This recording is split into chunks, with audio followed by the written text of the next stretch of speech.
अगर हम उदासीन अखाड़े की हिस्ट्री में जाएं, किनके द्वारा शुरू किया गया और क्या इसका महत्व है? ये परंपरा सनक सनातन संत कुमार के समय से चली आ रही परंपरा और उदासीन भगवान श्री चंद्र के द्वारा इसे पुनरुत्थान किया गया। इंसान को कुंभ में क्यों आना चाहिए? कुंभ में आने के बाद वस्तुतः व्यक्ति को सर्वप्रथम तो सनातन संस्कृति के बारे में उसे जानने को मिलेगा। किसी ने भी लाल कपड़ा पहन लिया है, भगवा कपड़ा पहन लिया और रोड के ऊपर अगर दाना मांगने लग गया और शाम को उन दानों से इकट्ठा पैसा करके और वो दारू पीने लग गया तो उनको लगता है महात्मा गलत कर रहा है। उसको पता ही नहीं है महात्मा वो है कि नहीं। वो अपनी गुरु परंपरा की मर्यादाओं की पालना करता है, तब वो संत कहलाता है, तब वो साधु होता है। यहाँ जब आएंगे तो आपको पता चलेगा संत डॉक्टर भी है, हाँ, संत इंजीनियर भी है, संत यहाँ साइंटिस्ट भी है। सनातन के बारे में अगर जानना है तो गाड़ी से उतरिए, पैदल चलिए और एक एक अखाड़ों में एक एक जगह पे घूमिए, एक एक महापुरुष के पास रहिए। मैंने आज तक किसी साधु या संत को डिप्रेशन में नहीं देखा।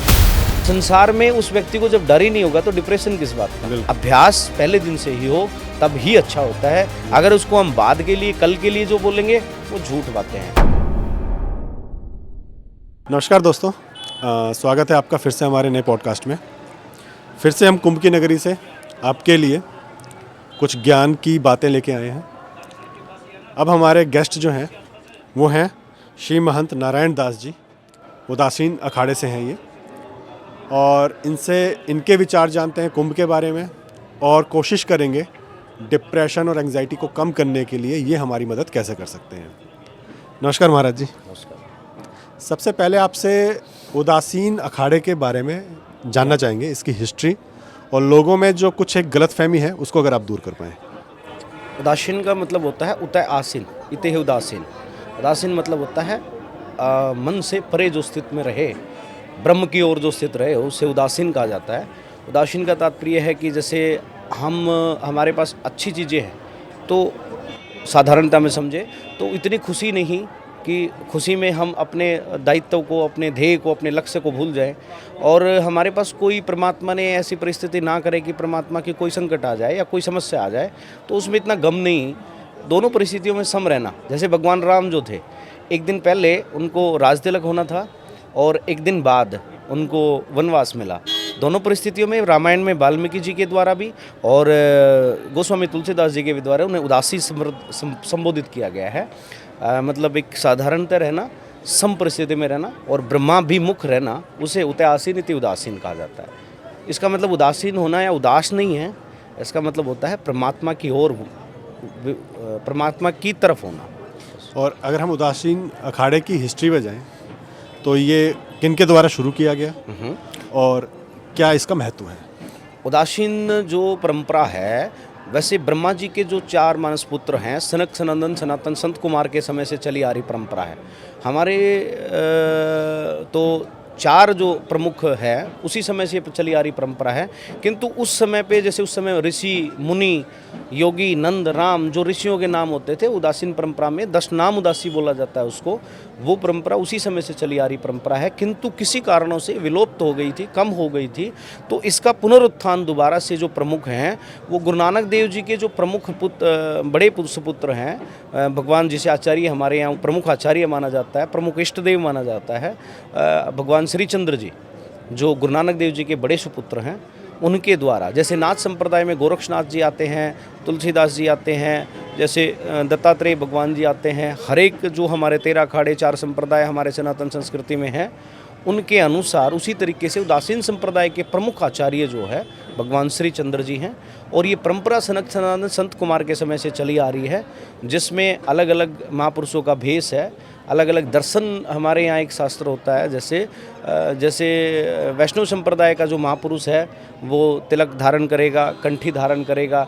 ऐसे उदासीन संप्रदाय का जो महापुरुष है, दाएं कान में मुद्रा होगी, तोड़ा होगा चूड़ा, वो किसी कारण से निकल गई तो कल परसों, तो इस वजह से मेरे में नहीं है। दाएं कान में उसकी मुद्रा होगी, जटा जूट होगा, तो इस तरीके से उसे दर्शन शास्त्र कहा जाता है। नाथ संप्रदाय के महापुरुष है, दोनों कानों में मुद्राएं होगी। तो ऐसे उदासीन संप्रदाय का दर्शन है और उदासीन शब्द का ये अर्थ है। ये परंपरा सनक सनातन संत कुमार के समय से चली आ रही परंपरा और उदासीन भगवान श्री चंद्र के द्वारा इसे पुनरुत्थान किया गया, जो आज भी बड़े अखाड़े, उदासीन बड़ा अखाड़ा और नया अखाड़ा, दो रूप में पूर्णतः चलती आ रही है, जो सनातन संस्कृति की ही एक शाखा है। क्योंकि भगवान श्रीचंद्र ने जगह जगह, जब मुगलों का राज था, विदेशी आक्रांताओं का राज था, तो महापुरुषों को शंख, घड़ियाल, आरती, पूजा के लिए रोक दिया गया था, सनातन लोगों को रोक दिया गया था। तो वहाँ भगवान श्रीचंद्र ने, जैसे आदि गुरु शंकराचार्य जी ने पूरे भारत का भ्रमण किया था, ऐसे ही अफगानिस्तान, कजाकिस्तान, उत्तर भारत, मध्य भारत और दक्षिण भारत। और इसमें एक विशेष महत्व, जब राणा प्रताप सिंह जी जो थे, महाराणा प्रताप सिंह, हाँ जी, वो उनकी जो परिस्थितियाँ युद्ध के कारण से थोड़ी सी कमज़ोर पड़ गई थी, तो उस समय भगवान श्रीचंद्र जी के द्वारा ही वहाँ पहुँच के भामाशाह जी को निर्देश करना, ये किसी महापुरुष के द्वारा उल्लेखित है। तो महापुरुष वो भगवान श्रीचंद्र ही जी थे, जो भामाशाह जी को उन्होंने एक निर्देश दिया था कि आप अपनी संपत्ति राणा प्रताप जी को दान दीजिए, ताकि वो सनातन के लिए दोबारा से लड़ सके, दोबारा से युद्ध कर सके। तो ऐसी परंपरा उदासीन परंपरा है, जो आज भी बड़ा अखाड़े और नए अखाड़े के रूप में चली आ रही है। महाराज जी, आजकल ना एक कुंभ में आने के लिए, क्योंकि कुंभ बाकी मेलों की तरह नहीं है जहाँ पे झूले लगे हों, जहाँ पे आप मस्ती के लिए आ रहे हो जी, ठीक है। कुंभ में आके सिर्फ अध्यात्म है आपके पास जी, जो सबसे बड़ी शक्ति है हिंदुस्तान की जी। तो आजकल का जो यूथ होता है ना, जब हम उनसे कई बार कहते हैं कि चलो यार कुंभ चलें, तो कहते हैं क्या करेंगे वहाँ जाके। तो इंसान को कुंभ में क्यों आना चाहिए? मुझे सबसे पहले ये लगता है कि कुंभ में आने के बाद वस्तुतः व्यक्ति को सर्वप्रथम तो सनातन संस्कृति के बारे में उसे जानने को मिलेगा। बिल्कुल। अभी हमारे यहाँ समस्या क्या है कि लोगों को पूरी तरीके से ज्ञान ही नहीं है कि महापुरुष क्या होते हैं, महापुरुषों की परंपराएं क्या होती है। किसी ने भी लाल कपड़ा पहन लिया है, भगवा कपड़ा पहन लिया, और रोड के ऊपर अगर दाना मांगने लग गया और शाम को वो उन दानों से इकट्ठा पैसा करके और वो दारू पीने लग गया, तो उनको लगता है महात्मा गलत कर रहा है। उसको पता ही नहीं है महात्मा वो है कि नहीं है। बिल्कुल। हमारे यहाँ एक, जो मैंने बताया अभी पीछे, 13 अखाड़े और 4 संप्रदाय। हमारे यहाँ मुख्यतः 4 संप्रदाय हैं, वैसे 6 भी हैं, अब तो 106 भी माना जाता है, और अलग अलग कथन हैं, लेकिन मुख्यतः 4 ही संप्रदाय हमारे यहाँ पे है। शैव, वैष्णव, शाक्त और सोहम। भगवान विष्णु को किसी भी रूप में पूजना, भगवान राम के, भगवान कृष्ण के, भगवान हनुमान जी के रूप में, शैव को शिव से लेके शव तक किसी भी रूप में पूजना, शैव संप्रदाय। और शाक्त शक्ति को किसी भी रूप में पूजना, सोहम निराकार स्वरूप को किसी भी रूप में पूजना। तो 4 संप्रदाय हमारे 13 अखाड़े, जिनसे महापुरुष निकल के चलता है और वो अपनी गुरु परंपरा की मर्यादाओं की पालना करता है, तब वो संत कहलाता है, तब वो साधु होता है। और लोगों को ज्ञान ही नहीं होता है, इसलिए उन चीज़ों के बारे में जानने के लिए कुंभ में आना चाहिए। 1 महीने यहाँ सेवा करनी चाहिए, किसी भी महापुरुष की शरण लेके उसको वहाँ पे पूरा अपना दान पुण्य जितना श्रद्धा है, दान पुण्य अगर धन से है तो ठीक है, नहीं भी है तो तन से सेवा करे। तन से सेवा करेगा तो मन निर्मल होगा, आके परंपराओं के बारे में जानेगा कि कैसे कैसे महापुरुष हैं, कई सौ साल तक बैठे हैं जो साधना कर रहे हैं, कई सौ साल तक जिनकी जटाएं बड़ी है, कई साल हो गए उनको भभूति चढ़ाते हुए, हो गए निर्वाण है, नागा हैं। इस तरीके के महापुरुष जो भगवान को, आदिदेव को, जो शंकर जी को या भगवान राम की जो आराधना कर रहे हैं, तब उनको पता लगेगा कि एक महापुरुष कैसे रहता है, उसका उससे कोई लेना देना नहीं होता। सनातन संस्कृति के बारे में वो व्यक्ति जानेगा। सबसे ज़्यादा ज़रूरी मैं ये मानूंगा कि अगर उसे सनातन के बारे में जानना है तो कुंभ में विचरण करे, गुरु किसी महापुरुषों की सेवा करे। मुझे ये लगता है सबसे ज़्यादा ज़रूरी तो ये है। बाकी चीज़ें तो दान पुण्य हैं, महापुरुषों के जैसे कथन हैं, जैसे हमारे शास्त्र कहते हैं कि देवताओं राक्षसों का युद्ध के समय जो 4 जगह 4 बूंदें गिरी थी अमृत कलश, ये तो आप परिचित ही हैं। लेकिन मैं ये मानता हूँ कि जब वो व्यक्ति धरातल पे रह के और वो उसी परिस्थिति में सोएगा, उसी परिस्थिति में वो खाएगा जिस परिस्थिति में रहते हैं। आज तो सरकारों ने सुविधाएं दे दी है, आज से पहले भी इनको अखाड़ा क्यों कहा गया था? जब वो आक्रांता जब यहाँ युद्ध कर रहे थे, तो हिंदुओं का जब विनाश करते जा रहे थे, तो महापुरुषों ने एक परंपरा निभाई थी कि उसके अंदर बच्चे तैयार किए जाते थे, कौशल युद्ध स्तर पे बच्चे तैयार किए जाते थे, जिनको हम नागा बोलते हैं, निर्वाण बोलते हैं। उनको एक लक्ष्य के तरीके से उनको लिया गया था। तो वहाँ जब वो शिक्षा दीक्षा दी जाती थी अस्त्र शस्त्र की, इसलिए उनका नाम अखाड़ा पड़ा था। वो उनको जानेंगे कि अखाड़ा क्या होता है, हमारी संस्कृति क्या होती है। मुझे लगता है सबसे मूल तो उन बच्चों के लिए, क्योंकि हमारी जो युवा पीढ़ी है ना, वो इससे बिल्कुल भी परिचित नहीं है। 10% भी परिचित नहीं है। मुझे लगता है कि सनातन के बारे में किसी भी बच्चे से आप पूछोगे, साधारणतः ही पूछोगे कि हमारे कितने प्रकार के हमारे महापुरुष हैं, तो भी शायद वो नहीं बता पाएगा। लाखों में से 10,000 बच्चे में से एक बच्चे को ये बात पता होगी कि हमारे महापुरुष कितने प्रकार के होते हैं, उनका आभूषण क्या है। अब हम जैसे हैं, मैं दूर से जैसे महाराज जी को देखूं, दूर से पता लग जाएगा वैष्णव संप्रदाय का महाराज जी, उसका तिलक सीधा होता है ना। तो नाथ संप्रदाय का दोनों कानों में वो है, मुद्रा है। उदासीन संप्रदाय का उसका एक कान में मुद्रा है, कड़ा है, ते जंजीर है, जटाजूट है, उसकी पहचान होती है। सन्यासी होगा तो दूर से पता लगेगा कि गले में जो है वो डालते हैं। नाथ संप्रदाय का है, नादी डालते हैं। उदासीन संप्रदाय का है तो वज्रबट्टू डालता है। वैष्णव संप्रदाय का है तो तुलसी माला डालता है। तो जो दर्शन जो होता है वो देखने को मिलेगा। मुझे लगता है इससे ज़्यादा ज़रूरी हमारे बच्चों को, क्योंकि ये अखाड़ों ने ही संस्कृति को उस समय बचाया था जब मुगलों ने जब इसको रोकने की कोशिश की, तब भी कुंभ को नहीं रोक पाए थे। तब महापुरुष पैदल चल के यहाँ तक आते थे। हमारे यहाँ एक रमता पंच होता है जिसे जमात कहा जाता है। जमात उस समय का शब्द था, आज के समय उसे भ्रमणशील मंडली कहते हैं। ठीक है। जो पूरे भारत में विचरण करती रहती है। हर अखाड़े के 5 से 10 से 15 सदस्य जो निमोनित करते हैं, जिसमें मुख्यतः हमारे जैसे उदासीन संप्रदाय में हैं 4 मुखिया महंत हैं, एक अध्यक्ष है, एक सचिव जो है वो तो कार्यालय की परिस्थिति देखते हैं, लेकिन 4 मुखिया, कोतवाल, पुजारी, भंडारी, कोठारी, वे विचरण करते रहते हैं एक स्थान से दूसरे स्थान पे। और वो पहले हाथी थे, घोड़े थे, उन्हीं से चलते रहते थे। और जब वो लगते थे कि आज इलाहाबाद आ गए, कल सुबह कानपुर पहुंच गए, पैदल चलते चलते कानपुर में डेरा लगाया, वहाँ बैठे, वहाँ तंबू लगाया, तंबू लगा के और जैसे पूरी परंपराओं का निर्वहन किया, आसपास के लोगों को समझाया, बताया, फिर आगे से वो चले गए। तो वो 4 साल उनको लग जाते थे इलाहाबाद से और हरिद्वार पहुंचने में, क्योंकि पूरा लाव लश्कर होता था। वो 100 200 आदमियों का ग्रुप होता था। तो महापुरुषों ने उस समय से कुंभ की चली आ रही परंपरा है जो आज भी जीवित है। लेकिन आज संसाधन पूर्ति होने की वजह से चीज़ें बढ़ गई है, इसलिए थोड़ा सा इस तरीके से है। तो मैं सबसे ये मतलब सबसे मूल तो मुझे यही लगता है कि सनातन के बारे में अगर जानना है तो गाड़ी से उतरिए, पैदल चलिए और एक एक अखाड़ों में एक एक जगह पे घूमिए, एक एक महापुरुष के पास रहिए। आपको जो लगेगा तब पता चलेगा कि भारतीयता क्या है, सनातन क्या है। हम टीवी में देख लेते हैं, न्यूज़ में देख लेते हैं, या हमें जो कोई कह दिया जाता है या फिर कोई ऐसा बोल दिया जाता है, हमें लगता है कि वो ऐसा ही है और ऐसा ही बच्चा कथन करता है। और एक मानसिकता बन गई है ज़्यादातर सनातनियों की ही मानसिकता। जिस व्यक्ति की अपने ही मूल पे क्वेश्चन मार्क है तो वो दृढ़ता कैसे रहेगी। और आज ये सबसे ज़्यादा ज़रूरी है।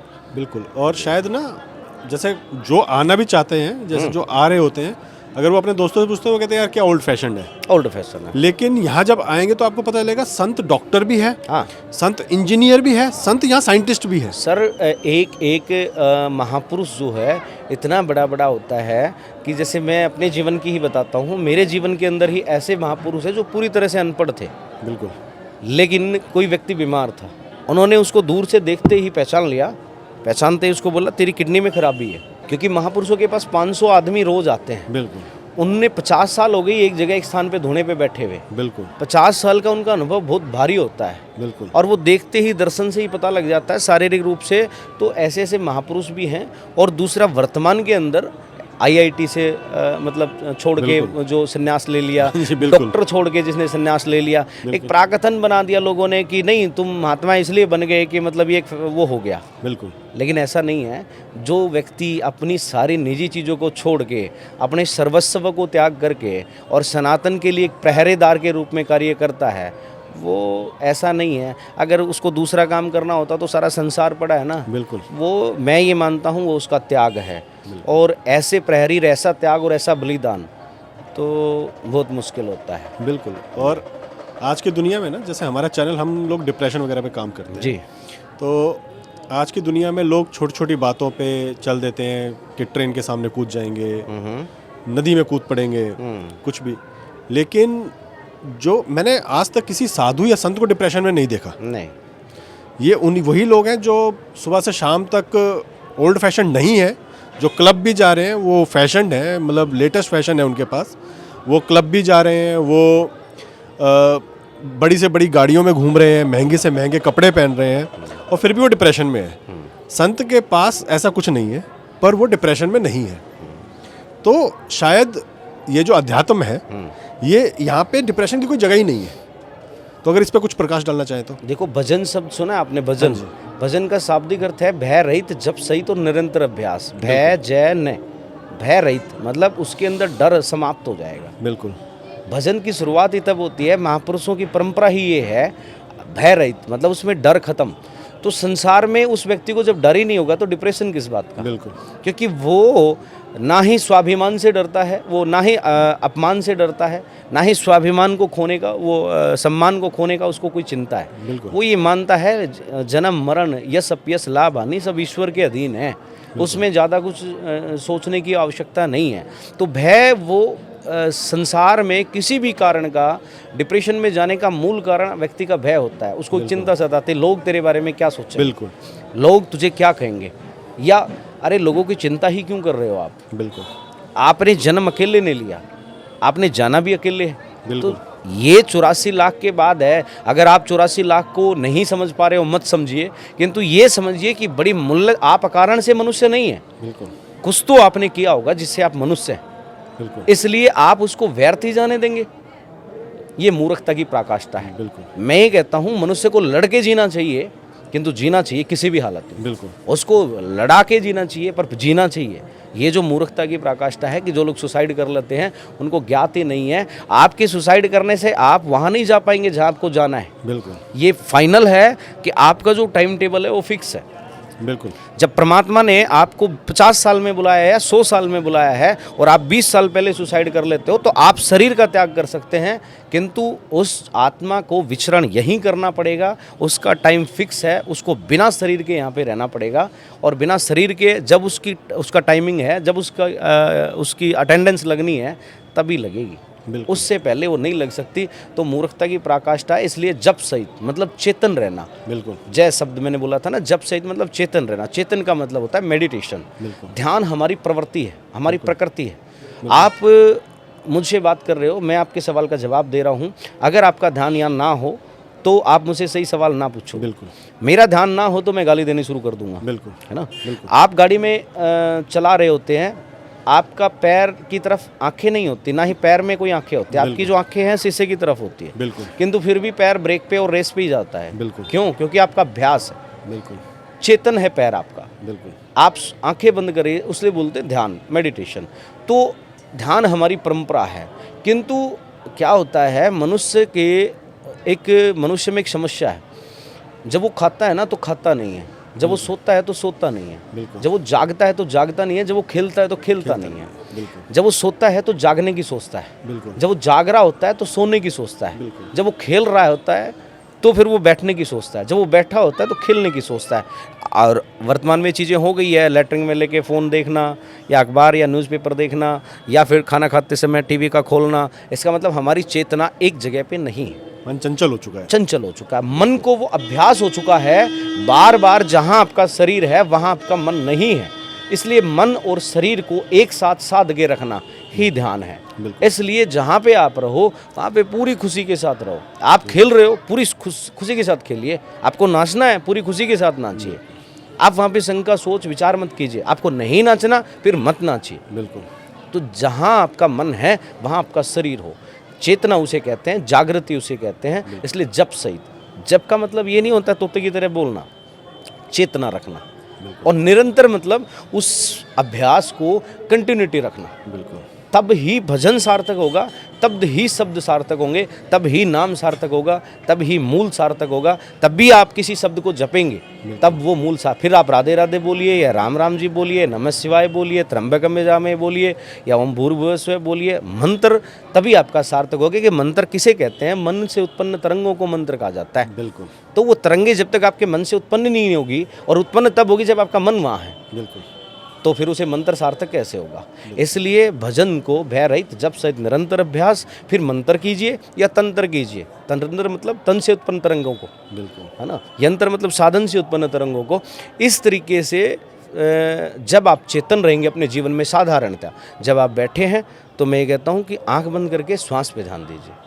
कोई ध्यान करने की ज़रूरत आपको नहीं है, कोई अभ्यास करने की, क्योंकि आप इतना प्रेशर आप पे डाला जाएगा कि आपने भगवान को देखना है या आपने उसको जपना है, तो आपका जो कंट्रोल है वो फिर ख़राब हो जाएगा। बिल्कुल। इसलिए रिलैक्स हो जाइए, आंखें बंद कीजिए, ये फील कीजिए 5 मिनट प्रतिदिन, ये फील कीजिए कि मैं कहाँ हूँ, मैंने आज दिन भर क्या किया, मैंने किससे गुस्सा में कहा, मैं गाली देनी स्वाभाविक थी या नहीं थी, या उसे टाला जा सकता था। अपना एनालिसिस सिर्फ 10 मिनट कीजिए और फिर उसको भी छोड़ के 2 मिनट के लिए सिर्फ सांसों पे फोकस करिए, चाहे लेट के करें चाहे बैठ के करें, तो आप देखेंगे अगले 15 दिन के अंदर आपकी जो चेतना है वो स्थिर हो जाएगी। फिर आपको लगेगा अरे यार जो बोल रहा है बोलने दे, बिल्कुल। जो कह रहा है कहने दो। तो मैं ये कहता हूँ कि डिप्रेशन से बाहर आने का मतलब है चेतन रहो, और मनुष्य जीवन इतना कीमती है, उसे किसी मूल्यता पे मत खो। 1 लाख करोड़ रुपए भी कोई दे या कुछ भी संसाधन आपको दे या कुछ भी आपको डराए, तब भी आप मत डरो। किसी के डर से मत डरो, किसी के लालच से मत जाओ, इसलिए क्योंकि परमात्मा ने तुम्हें एक बार मौका दिया है, बिल्कुल। और इसलिए उसका यूज़ करो, कम से कम उसको खुशी से जियो। अगर आप अध्यात्म में नहीं जा सकते तो कम से कम जीवन तो जियो ना। बिल्कुल। इसलिए डिप्रेशन में कभी नहीं जाना चाहिए किसी भी हालत में। बिल्कुल। एक ना बड़ी कॉमन चीज़ जो हर महाराज, हर संत ने हमें कही है कि जो लोग सुसाइड के लिए सोचते हैं, मैं उनके लिए खासकर कह रहा हूँ कि जितना समय आपका भगवान ने लिख के पृथ्वी पे भेजा है वो आपको यहीं काटना है। हाँ, अब अगर आपकी उम्र, जैसे आपने एग्जांपल दिया कि 50 साल लिखी है और वो 20 साल की उम्र में सुसाइड कर लेता है, तो 30 साल भी यहीं, तो वो प्रेत योनि में उसको यहीं। तो लेकिन इंसान क्या सोचता है ना कि मैं परेशान हूँ, मैं सुसाइड करूँगा, मैं इस परेशानी से निकल जाऊँगा। यानी जो जिस डिप्रेशन में जो सोच सोच के वो परेशान है, लेकिन वो अगले 30 साल यहाँ प्रेत योनि में वही सोच रहा है, और अब उसके पास कोई साधन भी नहीं है उससे निकलने का। जब तक शरीर है तब तक आपका साधन है उन चीज़ों को से निकलने का, उस डिप्रेशन से निकलने का। लेकिन जब आप प्रेत हो गए, कोई आपको सुन ही नहीं रहा, सुनिए नहीं। अब आप कुछ कर ही नहीं सकते, ठीक है। लेकिन आप उसी डिप्रेशन में हो। तो शायद ये चीज़ अगर इंसान को पता चल जाए कि नहीं यार, मुझे उससे मुक्ति नहीं मिलेगी, उस प्रॉब्लम से मरने के बाद भी मुझे मुक्ति नहीं मिलेगी, जितने साल भगवान ने लिखे उतने मुझे यहाँ पे प्रॉब्लम के साथ बिताने हैं, उससे अच्छा है आप जिए, अपने आप पे काम करें, उस डिप्रेशन से निकलने की कोशिश करें। अलग अलग चीज़ें, अब जैसे यहाँ तो कुंभ है, कुंभ 26 फरवरी को इसका समापन हो जाएगा जी। तो लोग कहेंगे यार, आप लोग कहते हैं कुंभ में आइए डिप्रेशन से निकल जाएंगे, जैसे हम कहते हैं कुंभ में आएंगे, तो जब देखेंगे यहाँ का माहौल, संतों से मिलेंगे, अखाड़ों के अंदर आपने कहा है हर अखाड़े में जाइए, बल्कि अखाड़ों के बाहर भी जो संत हैं उनके पास ही बैठ जाइए, बहुत सारे हैं, तो शायद आपको उनसे चीज़ों से मुक्ति मिल जाएगी।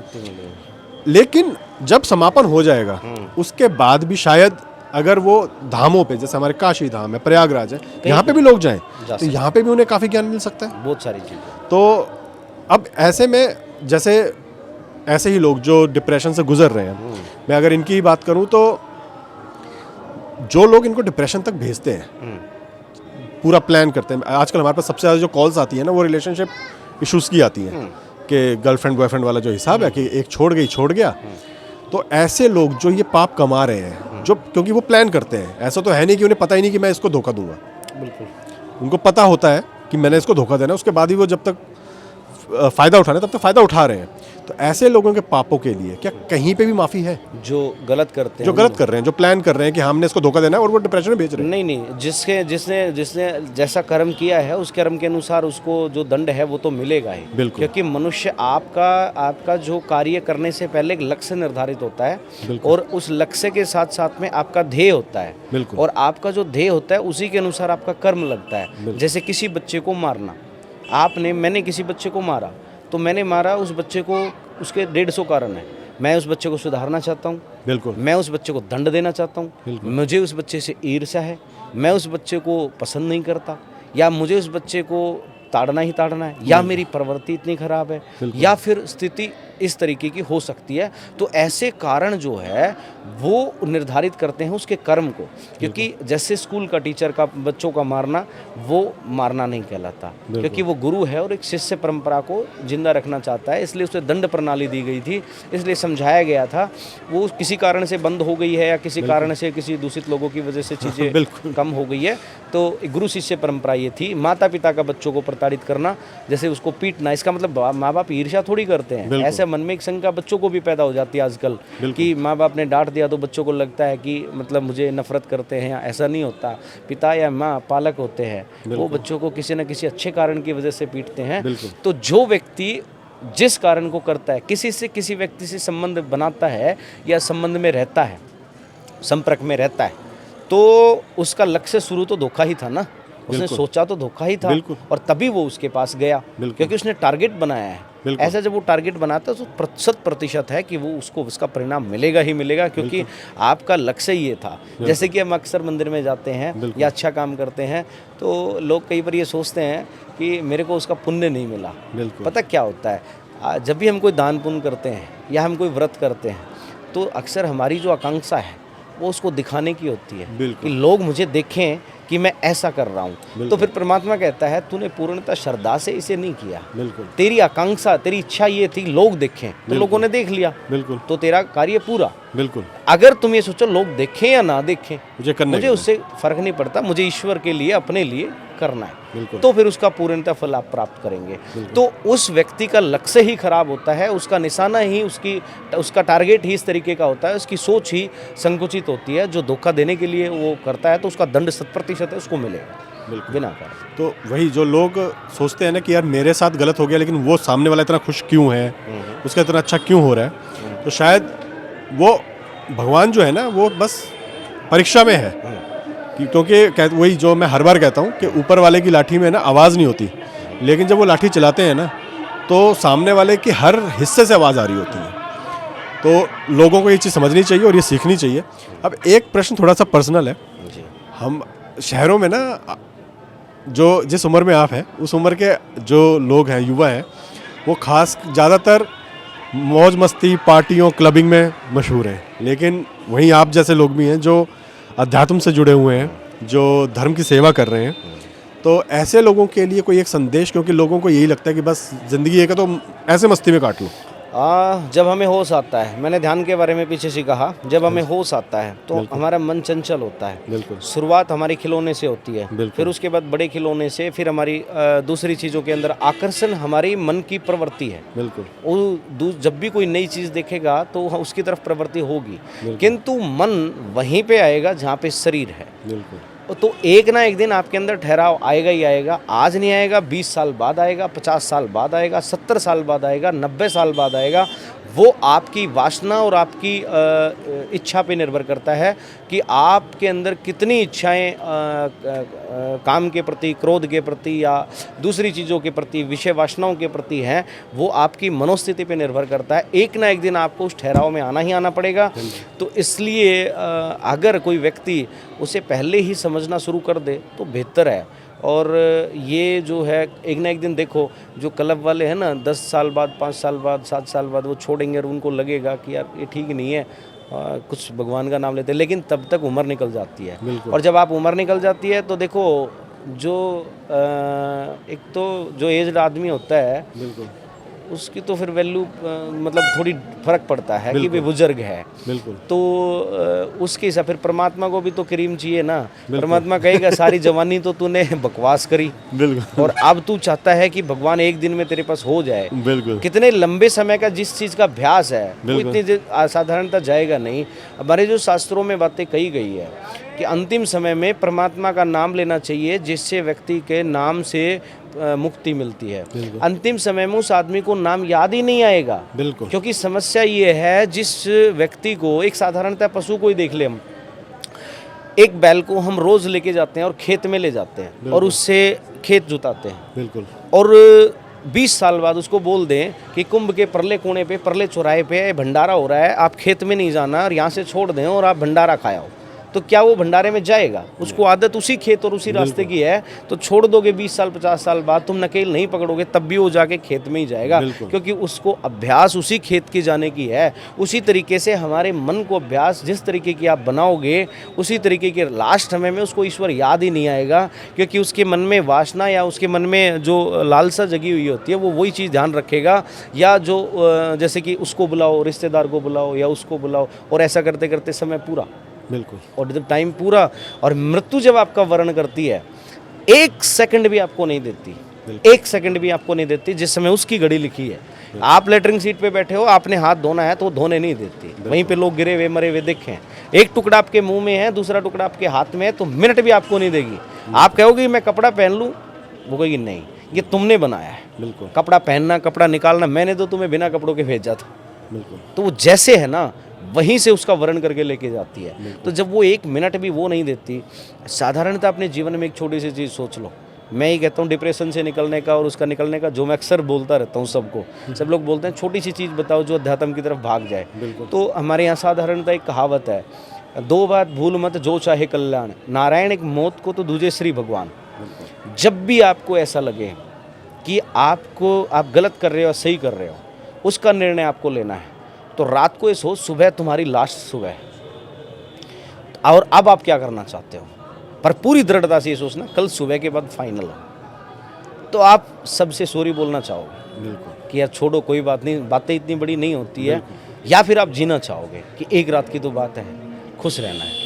उसे हर रोज हर रात को मृत्यु को याद रखना, इसका मतलब ईश्वर को याद रखना, मतलब ये सबको पता है मृत्यु निश्चित है, किंतु मानने को कोई तैयार नहीं होता है और वो पूरा जीवन एक एक करके ऐसे ही निकाल देते। कब हमारी उम्र 10 साल से 100 साल तक निकल जाती है, और जिस व्यक्ति ने कल के लिए टाला है वो व्यक्ति अपने जीवन में कभी कुछ नहीं कर पाता। साधारणतः बच्चों को पूछ लेना, वो पूछेंगे कि आप एक्सरसाइज करना चाहते हैं, सर सोचेगा कल सुबह से करेंगे, बिल्कुल। वो कहेगा मैं भगवान का नाम लेना, वो बोलेगा कल सुबह से। कल एक झूठा शब्द है, इसका मतलब उस व्यक्ति को कभी कुछ करना ही नहीं है, बिल्कुल, क्योंकि कल है ही नहीं, कल उसका जिसका कोई अस्तित्व ही नहीं, बिल्कुल, जो कुछ है वो आज है। और जिसने अभी शुरू कर दिया, एक दिन 20-50-100 लोग मेरे सामने बैठे थे और मेरे से बोले कि जी आप बोलोगे हम वहाँ सब कुछ, परमात्मा का रास्ता बहुत सरल है, हम वो करने के लिए तैयार हैं। मैंने कहा इतना सरल नहीं है, बिल्कुल। मैंने कहा मेरे एक सवाल होगा, 1 मिनट का होगा, उसको तुमने बिना सोचे समझे करना है बस। उन्होंने कहा बोलो। मैंने कहा सब अपने फ़ोन बंद कर दो, घर वालों को तुम फ़ोन नहीं करोगे, ये नहीं कहोगे, और 15 दिन के लिए सिर्फ मेरे साथ चलना है, आपको तीर्थ करके आएंगे। एक बार फ़ोन करके बोल दूं? मैंने कहा मैंने ये नहीं बोला, आप जस्ट अभी फ़ोन बंद कीजिए पहले और फ़ोन मेरे पास जमा कर दीजिए। 15 दिन के लिए फ़ोन, जब आपके पास 15 दिन के लिए टाइम नहीं है, लेकिन मृत्यु जब आपका वर्ण करेगी तो 15 सेकंड भी आपको नहीं देगी, बिल्कुल। तो आप सोचिए कि आप कितने टाइम को वेस्ट कर रहे हैं, क्योंकि मृत्यु जब आप, मोक्ष में और मृत्यु में क्या फ़र्क है पता है? मोक्ष जिसमें मृत्यु को आप आलिंगन करते हो, आप कहते हो मेरे काम पूरे हुए, आपका समय हो गया, आप आइए, वो महापुरुष ही कर सकता है, बिल्कुल, क्योंकि साधारणतः मनुष्य मरना ही नहीं चाहता, बिल्कुल। वो कहेगा नहीं मुझे नहीं मरना। और मौत में क्या होता है, मौत कहती है नहीं तेरा टाइम पूरा हो गया, तुम कहोगे नहीं मैं छोड़ना नहीं चाहता, वो जबरदस्ती तुम्हारा वध करेगी और लेके जाएगी, बिल्कुल। उसे अमोक्ष कहते हैं। मोक्ष में वो महापुरुष आलिंगन करता है, कोई बात नहीं है, इस शरीर के साथ इतना ही रहना था और मैं चलने के लिए तैयार हूँ। फिर वो पूछेगी आपकी अंतिम इच्छा क्या है, एक दंत कथाओं में मैं आपको समझाना चाह रहा हूँ। वो पूछेगी आपकी अंतिम इच्छा क्या है, तो वो कुछ ना कुछ बताएगा। जब मृत्यु उसका दोबारा मतलब उसको मारेगी कि वो कुछ ना कुछ ऐसा काम बताएगा कि जैसे मुझे एक बार बच्चे से ये कहना है, या मुझे बड़े से ये कहना है, मुझे मेरे बेटे से ये कहना है, या फिर मेरे आसपास जो भी नज़दीक है उससे ये कहना है। तो मृत्यु कहेगी कि आज तक तूने ये कहा ही नहीं, और ये जो कहना था वो आज से पहले क्यों नहीं कहा, बिल्कुल। तो 1 सेकंड आपको नहीं मिलेगी, इसलिए ध्यान रखो 1-1 सेकंड बहुत कीमती है, उसे व्यर्थ मत जाने दो, उसे किसी कीमत पे व्यर्थ मत जाने दो। कुछ भी उसके लिए त्याग करना पड़े पर मिनट व्यर्थ ना जाए, कुछ भी बड़ा बलिदान करना पड़े, तुम 100 चीज़ों कर लाख जतन, तू राख रतन सी देह को, कबीरदास जी ने कहा है, कर लाख जतन, लाखों भी जतन करने पड़े आपको, पर इस रतन सी देह जो शरीर परमात्मा ने हमें दिया है उसको बचा के रखना चाहिए। जब तक वो है तब तक वो सही ढंग से बचा के रखो, ताकि आप उसे अभ्यास कर सको, क्योंकि देवता भी शरीर को प्राप्त करने के लिए तरसते हैं। जब देवता उस शरीर को प्राप्त, मनुष्य शरीर को प्राप्त करने के लिए तरसते हैं, और ये मनुष्य की मूर्खता की पराकाष्ठा, वो सुसाइड करता है, बिल्कुल। वो मूर्ख लोग हैं ना, जिनको ज्ञान, समस्या ये हो गई, किसी बच्चे को आप बड़ा सा माइक दे दो, बिल्कुल, आपने सोने का माइक दे दिया आपका, या बड़ी अच्छी कोई चीज़ दे दी, या आपने ये जो ड्रोन होता है ये दे दो, और उसको बच्चे को बोलो कि इससे खेल ले, वो तो उसको तोड़ देगा ना 5 मिनट में, क्योंकि उसको उसकी कीमत का नहीं पता। इसलिए मनुष्य को अक्सर समस्या है कि मनुष्य शरीर की कीमत का नहीं पता, इसलिए वो व्यर्थ ही चीज़ों के पीछे चलता जाता है और व्यर्थ ही उसे बर्बाद कर देता है, बिल्कुल। शायद जो लोग सुसाइड कर लेते हैं ना, उनको ये समझना चाहिए, अच्छा अगर तुम्हारा मन नहीं लग रहा ना किसी चीज़ में, आप आओ अध्यात्म से जुड़ो, आपका मन खुद ही लग जाएगा। लेकिन शायद ना कुछ अधर्मी लोगों ने, जो शायद हमारे धर्म को कह सकते हैं एक तरह से इफेक्ट करना चाहते थे, उन लोगों ने कहावत सी शुरू कर दी जी कि अरे यार ये तो बुढ़ापे के काम है। जब भी कोई पूजा करता कि भैया चलो यार ये भागवत सुनने चलते हैं, कुछ भी, अरे इस उम्र में कहाँ यार, वो जब उम्र होगी तब चले जाएंगे। लेकिन वही कि आपको क्या पता कि आप उस उम्र तक रहेंगे कि नहीं रहोगे। तो वो जो शायद ये चीज़ें, जैसे हम श्लोक की बातें कर रहे थे कुछ टाइम पहले कि भाई डराने के लिए, आपको अपने धर्म से दूर करने के लिए कि जी श्लोक, जैसे कोई श्लोक पढ़ता है संस्कृत तो उसको डराते थे, गलत पढ़ा तो पाप चढ़ जाएगा अगर एक भी शब्द, लेकिन वो अमृत हैं, अमृत नहीं, ऐसा है ही नहीं। बिल्कुल पंडित विष्णवेति कथते मूर्खाय वदतये तु विष्णाय। बिल्कुल विद्वान पुरुष विष्णवे नमय का प्रयोग करता है, बिल्कुल। मूर्ख पुरुष विष्णाय नमय का प्रयोग करता है, पर परमात्मा कहता है मेरे बारे में बात कर रहे हैं, मैं जानता हूँ। बिल्कुल। जैसे आप किसी का नाम सुनील है, हाँ जी, और आप उसको बोलो सुलीन, हाँ बिल्कुल, तो Pronunciation वो वाले समझ तो- जाएगा सुनील को मेरे को बुला रहे बिल्कुल। हैं। तो परमात्मा को तो पता है ना वो मेरे बारे में बात कर रहे हैं। बिल्कुल। आप शुद्ध बोल रहे हैं या शुद्ध बोल रहे हैं, ऐसा नहीं है। बिल्कुल। आप अपनी पूरी श्रद्धा से बोलिए, आप अपने मन से बोलिए। मैंने कहा ना, मंत्र तभी सार्थक होगा बिल्कुल। जब आपके अंतरात्मा से आर्त भावेनिति आरती, अंदर के भावों से आप अगर आपने उसको जगदीश को जगदीश रूप में नहीं माना, मंत्र तब सार्थक होगा। मैंने बताया ना कि आपके मन के भाव से जब तरंगे उत्पन्न होगी, बिल्कुल जब आप उसको मन के भाव से आप उसे करो, तो फिर वो कहेगा कि मेरे बारे में बात कर रहे बिल्कुल। हैं, उसको पता है सब कुछ, और फिर उसको समर्पित करते हैं। बिल्कुल मंत्रहीनम क्रियाहीनम, जो बोलते हैं कि ना मुझे मंत्र आते हैं, ना मुझे क्रियाएं आती है, ना मुझे क्षमा करना भगवान। बिल्कुल। तो प्रार्थना है, हर पूजा देखो, के अंत में कहा जाता मैं है आप कि एक- भाई अगर एक- कुछ गलती हुई हो तो हमें माफ करना। माफ करना। मैं एक छोटी सी बात आपको समझाता हूँ। हमारे यहाँ हिंदी भाषा बोली जाती है, हाँ जी साउथ में आप जाओगे तो मलयालम, कन्नड़, तमिल, तेलुगु, अलग अलग भाषाएं हैं। बिल्कुल। आप ऊपर जाएंगे तो हिमाचली, जम्मू की, कश्मीरी, डोगरी वगैरह है। इधर जाओगे तो उत्तर भारत में भी अलग अलग भाषाएं हैं। इधर गुजराती, महाराष्ट्र, मध्य भारत में हाँ जी। अलग अलग है। फिर इधर पंजाबी, राजस्थानी, अलग अलग भाषा में। तो राजस्थानी भाषा के जैसे मैं पास आता हूँ, जैसे बोलेंगे तुम ही मेरे सब कुछ हो, बिल्कुल तो वो बोलते हैं थम ही सब कुछ हो, बिल्कुल मतलब देवता को ऐसा बोलते हैं, बिल्कुल थम सब कुछ हो। बिल्कुल अब आप मलयालम में बोलोगे तो कुछ ना कुछ तो बोलना पड़ेगा ना, बिल्कुल, है ना? वो अपने हिसाब से बोलते हैं। अपने हिसाब से। और अंग्रेजी वाले बोलेंगे तो वो प्लीज गॉड गणेशा या प्लीज देव हेल्प मी, ऐसे ही बोलेगा ना, बिल्कुल। जिसको इंग्लिश ही आती है। बिल्कुल बट उस देवताओं को सारी भाषा कैसे पता है? बिल्कुल उस समय तो देव भाषा थी, बिल्कुल क्योंकि ईश्वर हमारे कण कण में है, इसलिए ईश्वर के द्वारा बनाई हुई रचना है। इसलिए ईश्वर पे शब्द मूल्यता नहीं रखते, ईश्वर पे भाव मूल्यता रखते हैं। और आप उसको बच्चे, आप एक बात बताओ, छोटा सा बच्चा वो रोने लगेगा, माँ को नहीं पता क्या दूध पी रहा है, पीने के लिए रो रहा है। बिल्कुल हम उसके बच्चे हैं, बिल्कुल उसको सब कुछ पता है, सब कुछ दिखता है। उसके आगे हाथ भी जोड़ लिए ना, तब भी हम समझ जाएंगे। और जैसे आपने बुढ़ापे वाली बात कही, ये मूर्खता की बातें हैं। ईश्वर को आप एक बात बताओ, हमारे 1.5 घंटे से 3 घंटे के अंदर एक प्रक्रिया है जो श्वास की है। बिल्कुल अधिकतर लोगों को ज्ञान ही नहीं है कि हमारे कौन सी नाक से श्वास आ रहा है। बिल्कुल एक मेडिटेशन की प्रक्रिया है, 2.5-3 घंटे इस नाक से श्वास आता है, 2.5-3 घंटे दाएं नाक से, जिसे इंगला और पिंगला सुषमना, इंगला और पिंगला कहते हैं, राइट और लेफ्ट कहते हैं, सूर्य और चंद्र कहते हैं, गर्म और ठंडा कहते हैं। ये हमारे शब्द हैं, अलग अलग भाषा में समझाने के लिए अलग अलग चीज़ें हैं।